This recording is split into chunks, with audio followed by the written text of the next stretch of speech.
Hello bachon, let's read the question. So the question here is, the inner and outer radii of spool are small r and capital R respectively. A thread is woven over its inner surface and the spool is placed over rough horizontal surface.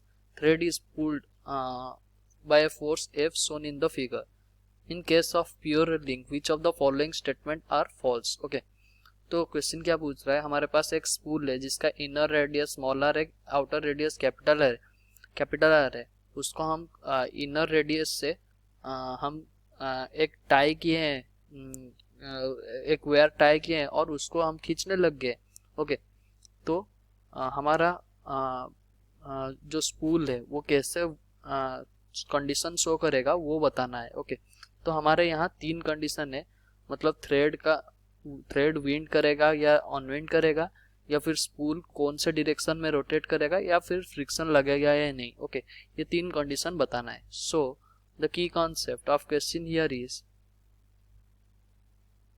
हम क्या जानते हैं, मान लो हमारे पास कोई एक body है जो कि प्योर रोलिंग कर रहा है। ओके, प्योर रोलिंग कर रहा है, उसका मतलब अगर ये VCOM से ये मूव करेगा तो हर एक पॉइंट में उसका जो बॉडी का हर एक पॉइंट में वेलोसिटी क्या होगा, वेलोसिटी ये VCOM लगेगा। ओके, ये नीचे वाला जो पोर्शन है, मतलब जो कांटेक्ट के ग्राउंड के साथ कांटेक्ट है, उसके इनके बीच में प्योर रोलिंग कंडीशन क्या है, इनके बीच में रिलेटिव वेलोसिटी क्या होना चाहिए, जीरो होना चाहिए। किस किस पॉइंट का, मतलब बॉडी का जो पॉइंट वो टच किया है ग्राउंड, और ग्राउंड का बीच में रिलेटिव वेलोसिटी जीरो होना चाहिए। इसका मतलब हम क्या बोल पाएंगे, तो हमारा जो VCOM बॉडी में इधर लग रहा होगा।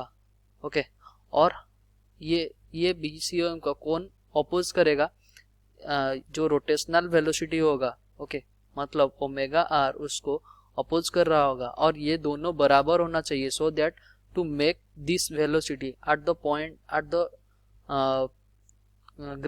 बॉटम मोस्ट पॉइंट जहाँ वो टच कर रहा है ग्राउंड के साथ, वो वेलोसिटी जीरो होना चाहिए, उसका नेट वेलोसिटी जीरो होना चाहिए। उसका मतलब हम क्या बोल पाएंगे, VCOM equals to omega into r. Okay, ये हमारा कंडीशन है फॉर प्योर रोलिंग। ओके, और हम क्या जानते हैं, टाउ हमारा जो टॉर्क है ये क्या आता है, R vector cross F vector. इसका मतलब R क्या है, रेडियस वेक्टर, और F क्या है, फोर्स। ओके, तो क्वेश्चन में देख लेते हैं, जैसे कि हमारे पास दिया गया है, हमारे पास एक ऐसा स्पूल दिया गया है। ओके, और हम यहाँ से कुछ F फोर्स में उसको खींच रहे हैं। इसका मतलब हमारा जो अगर कोई F फोर्स देंगे तो हमारे यहाँ क्या जनरेट होगा, यहाँ कोई वेलोसिटी जनरेट होगा। ओके, मान लो ये V0 जनरेट हुआ इस बॉडी में, इसका सेंटर ऑफ मास का वेलोसिटी क्या हो है, V0 है। ओके, तो सेंटर ऑफ मास का अगर वेलोसिटी V0 हो गया तो यहाँ कौन सा इसका, अगर ये बॉडी प्योर रोलिंग करेगा तो इसका बॉटम मोस्ट पॉइंट क्या होना चाहिए, बॉटम मोस्ट पॉइंट का वेलोसिटी क्या होना चाहिए, zero. Velocity of bottom most point क्या होना चाहिए, मस्ट बी जीरो। ओके, तो इसका मतलब हम क्या बोल पाएंगे, यहाँ भी V0 लग रहा होगा। ओके, यहाँ V0 लग रहा होगा, तो कोई जो रोटेटिंग वेलोसिटी होगा, मतलब एक जनरेट होना चाहिए, so that to cancel the V0। Okay, तो क्या होना चाहिए, ये जो V0 जो जनरेट हुआ है इसको कैंसिल करने के लिए एक रोटेटिंग वेलोसिटी चाहिए, अपोज करने के लिए चाहिए। ये क्या कौन होगा, ओमेगा इंटू आर। ओके, तो ये तो हमारे यहाँ से हमें पता चलता है कि ओमेगा किस डायरेक्शन में लग रहा है, ऐसे घूम रहा है। ओके, उसका मतलब ये जो स्पूल है ये क्या कर रहा है, ये विंड कर रहा है। It means the spool is winding,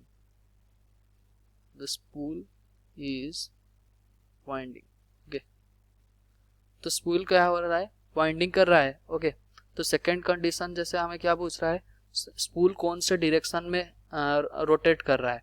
यहाँ से हमें क्लियरली दिख रहा है ये कौन से डायरेक्शन में रोटेट कर रहा है, ये क्लॉकवाइज डायरेक्शन में रोटेट कर रहा है। Spool is rotating clockwise. Okay, तो इसका मतलब ये जो V0 जो जनरेट हुआ है इसको कैंसिल करने के लिए एक रोटेटिंग वेलोसिटी चाहिए, अपोज करने के लिए चाहिए। ये क्या कौन होगा, ओमेगा इंटू आर। ओके, तो स्पूल इज रोटेटिंग क्लॉकवाइज।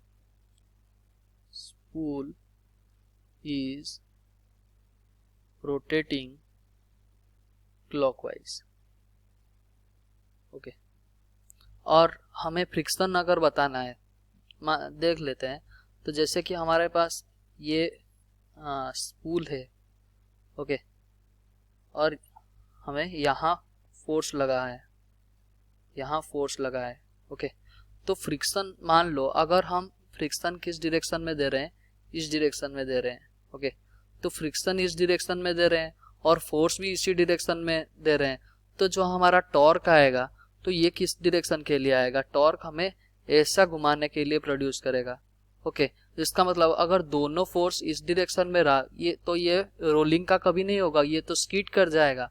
उसका मतलब जो हमारा फ्रिक्शनल फोर्स हम ये गलत लिए हैं, ये जो फ्रिक्शनल फोर्स हम लिए हैं गलत लिए हैं, क्योंकि ये जो फोर्स जनरेट कर रहा होगा, जैसे कि टॉर्क हमारा क्या हो गया, ये टाउ फॉर कैपिटल एफ क्या हो जाएगा, ये आर है, स्मॉल आर है, तो small r into f, small r into f, that is in, ये कौन सा डायरेक्शन में हो गया, आर वेक्टर हमारा इधर की तरफ और एफ इधर की तरफ, उसका मतलब ये out to the plane, okay. और हमारा जो टाउ स्मॉल एफ हो गया, ओके, फ्रिक्शनल फोर्स के लिए वो क्या हो गया, कैपिटल, वो भी क्या हो गया, capital R into frictional force, ये भी कहाँ हो गया, बाहर की तरफ। उसका मतलब जो हमारा नेट रोटेशन जो आएगा ये किस डायरेक्शन में आ रहा है, दोनों एंटी क्लॉकवाइज में आ रहा है। पर हमारा अगर नेट एंटी क्लॉकवाइज में आ गया तो ये क्या हो गया, ये स्कीट होना चालू हो जाएगा, मतलब ये रोल प्योर रोल नहीं करेगा। उसका मतलब ये जो फोर्स जो टॉर्क प्रोड्यूस कर रहा है, इसको घटाने के लिए कोई तो फोर्स होना चाहिए जो कि हमारा फ्रिक्शनल फोर्स काम कर रहा होगा, तो इसके ऑपोजिट लगना चाहिए, ओके। जो मतलब ये वाला फोर्स जो कैपिटल एफ फोर्स है, उसके वो जो टॉर्क प्रोड्यूस करेगा उसके ऑपोजिट फ्रिक्शनल फोर्स होना चाहिए। तो हमारा फ्रिक्शनल फोर्स का जो टॉर्क, कैपिटल फोर्स जो जनरेट कर रहा है टॉर्क, उसका ऑपोजिट होना चाहिए, ओके। तो हमारा रियल फोर्स कहाँ लग रहा होगा, जैसे कि हम हमारा जो रियल फोर्स कहाँ लग रहा होगा,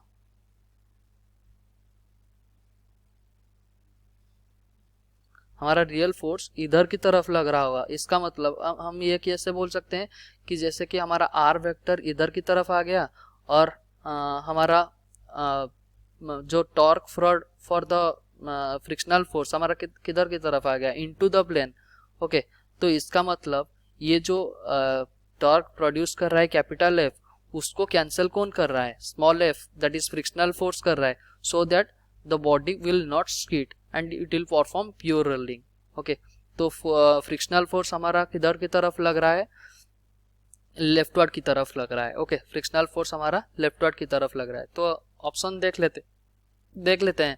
तो हमारा क्या क्या होता है, थ्रेड ऑनविंड्स, ऑनविंड्स नहीं, ऑनविंड ये तो गलत हो गया, और ये पूछा क्या है, कौन सा स्टेटमेंट फॉल्स है, तो ये तो फॉल्स है, ओके। थ्रेड ऑनविंड है, ऑनविंड नहीं कर रहा है, विंड कर रहा है, ओके। तो ए ऑप्शन तो फॉल्स हो गया। Thread winds, spool rotates clockwise, friction acts leftward, ये बिल्कुल सही है, ओके, ये तो सही है, बी ऑप्शन सही है। और thread winds, spool moves to the right, spool moves to the right, okay. हाँ, फ्रिक्शन एक्ट राइटवर्ड नहीं, फ्रिक्शन एक्ट तो लेफ्टवर्ड हो रहा था, ये भी गलत है। और thread winds, spool moves to the right and friction does not come into existence, नहीं, ऐसा कैसे हो सकता है, फ्रिक्शन अगर एग्जिस्ट ही नहीं करेगा तो ये बॉडी रोल ही नहीं करेगा, ये स्कीट होना चालू कर जाएगा, मतलब फ्रिक्शन होना ही होना चाहिए। तो ऑप्शन डी भी होगा, okay. A C D are false, okay. Hope you understood well, best of luck, thank you.